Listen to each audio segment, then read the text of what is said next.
So recently, I've been playing a lot of Indiana Jones in the Great Circle, and as you know, they just had a DLC release for that game. But at the time of recording, I think it might have been a week or two ago. I was really, really excited for the DLC to come out because, you know, whenever that game was first announced back, I don't know, 2 years ago, 3 years ago, I don't even remember when, but back when it was announced, I was really excited for it, but I was tentatively excited because it was interesting knowing that Todd Howard had a weird Indiana Jones like dream project that he wanted to make, but never really quite had the opportunity to make it.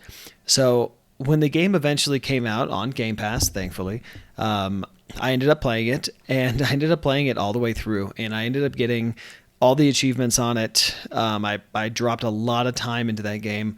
I mean, probably in or around 20 plus hours just for how much that game has. Like, I feel like 20 to 25 hours is kind of a lot, like, to put into that game. It might even have been more than that, to be honest with you. I haven't looked at the numbers recently, but I really enjoyed it. So after finishing the base game, I was really excited to kind of see where the where the game itself was gonna go. After the base story. So enter the Order of Giants.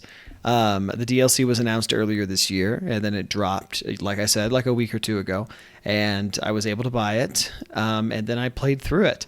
And I did like the base game. I got all the achievements on it, found everything, did everything, and I have some thoughts. Let's just start with. I can start with some of the pros. It's it's more Indiana Jones. So if you really enjoyed what you played in the game itself, it's more of that. So there's more whip cracking, there's more sneaking around, there's more like discovering things, finding things. It's literally the base game. It is honestly, it's literally the definition of an expansion. There's just more of everything of what the base game was. That's what it is. The game itself, also as usual, it's gorgeous. I believe you're in Rome in this one, so Italy, and there's like some underground kind of like labyrinth-esque areas, like caves and things like that. And you got like the streets of Rome, and then there's like, of course, like this.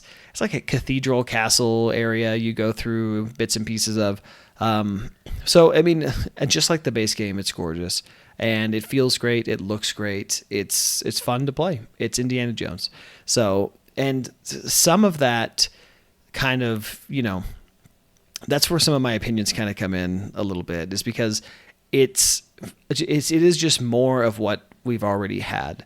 And to me, it's great. And I had a good time and I thought it was fun, but it just felt like it just kind of felt like it was more of the base game.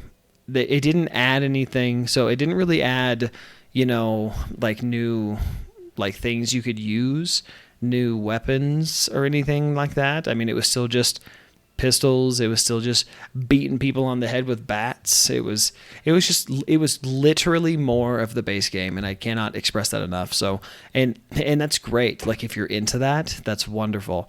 But it doesn't like innovate. It doesn't add to Indiana Jones outside of like the story stuff and like the new locations and things like that. At least for what I can recall. And speaking of that, some games like currently I'm playing, which I'll make a video on soon, but currently I'm playing Chronos: The New Dawn. And Chronos: The New Dawn, I've been reading like every note that I pick up in that game because it's survival horror. So it's a lot of the story is told through kind of like notes and scraps and pictures you see on the wall and just environmental storytelling. And a lot of like survival horror is like that. So in Chronos, that's what I've been kind of doing a lot of as I've been playing through that. And since I played Order of Giants, I didn't yes, I collected all of the notes and I found all of the scripture that you can find, for lack of a better term. But I went through there and found everything. But since, like the base game, like I didn't read any of it. And I feel like since I didn't read any of it, the story of the DLC kind of suffers because of that. So it has about 60 or so notes that you can find in it, which is kind of a lot for like a 2.5 hour DLC. But I didn't read any of them. And since I didn't read any of them, I don't like, if you were to ask me just right now, what is the story of that DLC? I could not tell you. Like, there was an Order of Giants, I guess. There were some giants in the cutscenes. We were finding things like Indiana Jones does. But I just didn't, like, there was nothing, like, I could not tell you, like, why we were doing it. I couldn't tell you, like, the purpose of anything. Like, so, and that, I think that in and of itself kind of bothers me a little bit. Because in the base game, like, played the whole thing, found all the collectibles. The story was great from beginning to end. There was not, you didn't need a lot of extra stuff to get through it. Like, you didn't have to read all the notes. They were there if you wanted to, like, kind of explore more and kind of learn more about what's going on around you. But it was not a necessity. And I think that's my biggest, like, complaint, if you will, about the Order of Giants DLC. I think it's great, and I had a fun time with it. It's just, was it worth the $20, like, for the 2.5 hours and not really understanding kind of what was going on? Like, yeah, there were cutscenes in it and they were well made, like they were in the base game, but I just don't feel like it was quite enough to really flesh out, like, everything that was going on. Now, feel free to disagree. You can tell me I'm a dummy, like, all you want in the comments or something. That's just how I feel about it. You know, I just didn't. I finished it about a week and a half ago, and I don't remember, like, almost anything about it. And another thing that speaking of remembering, another thing that kind of really bugs me about it too, and you'll know this if you tried to complete the base game, is the bugs that the game has in regards to collectibles. So in the base game, you had to collect a bunch of, like, notes, you know, as you would in any normal single player game.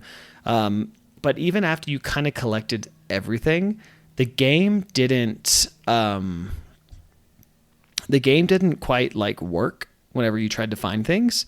So, like, there were moments where you would find every single note, but the game would not pop the achievement for you. And it's very frustrating because you'll spend hours, like, looking for these things, you know, having fun with it, kind of discovering the new areas that these things are hidden inside of. But whenever you get to the DLC kind of does the same thing. Like, so, like, you'll end up finding everything, and some of the notes are in really interesting places to where they're like kind of hard to find.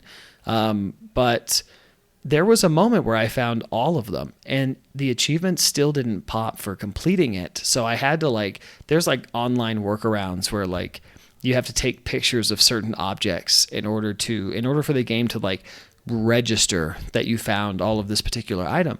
So there's things like that happen in it too, and I think that's really frustrating for it being like a AAA Indiana Jones, like, based on a pre-existing IP. Like, I feel like that's such a small problem. At least, I mean, to me, it seems like a small problem. I'm not a game developer, so I don't really understand like how that works. But it seems like such a small issue that could have been resolved probably pretty easily, right? So I don't know. That was a little frustrating to me too. I mean, overall, I think it's fun. I think it's a good time. It's just, I don't know if it's worth, like, the full price to buy it at. The $20. Maybe if it was like 10 or 15, that's probably cool. Maybe more 10 than 15. But it's a nice little add-on. It's cool. If you just want more of the same, it's good for that. But if you're looking and hoping for something, like, new and fresh, it's not really that. So, but I mean, overall, still a good time. But yeah, so I am playing Chronos right now. So outside of Indiana Jones, I am playing Chronos right now. I bought that the other day because I do, despite some of their flaws, I do like Bloober Team's horror games, and I've been playing that. So I will make a video on that one soon. I just want to play more of it because I've played a decent chunk of it so far, and I want to, I mean, I say a decent chunk, it's probably about 4 hours, but I want to play more of it, at least half, if not the whole thing, before I start yapping about it. But I am enjoying it so far, so no huge complaints as of yet. But of course, we'll have a whole nother video for that whenever that comes around. But yeah, also, you probably noticed we're in the same room, but it's better, I guess. Like I finally have the bookshelf up that has all the games and things on it. I have like my Alan Wake thermos, my Fallout Nuke. This is my Between the Buried and Me like concert poster. Everything. We got books down here as well, gaming stuff. Me and my wife, we actually set that up the other day, and it looks very good. So we have that going. We're finally getting the background to look decent, like I did in some of the earlier videos and when we were in a previous apartment. So hell yeah to that. But I'd love to know your thoughts on Indiana Jones and the Great Circles DLC, The Order of Giants. Feel free to comment down below and we can discuss. Otherwise, I will see you guys next Sunday. So until then, hope you're having a good time, and I'll see you then. Bye-bye.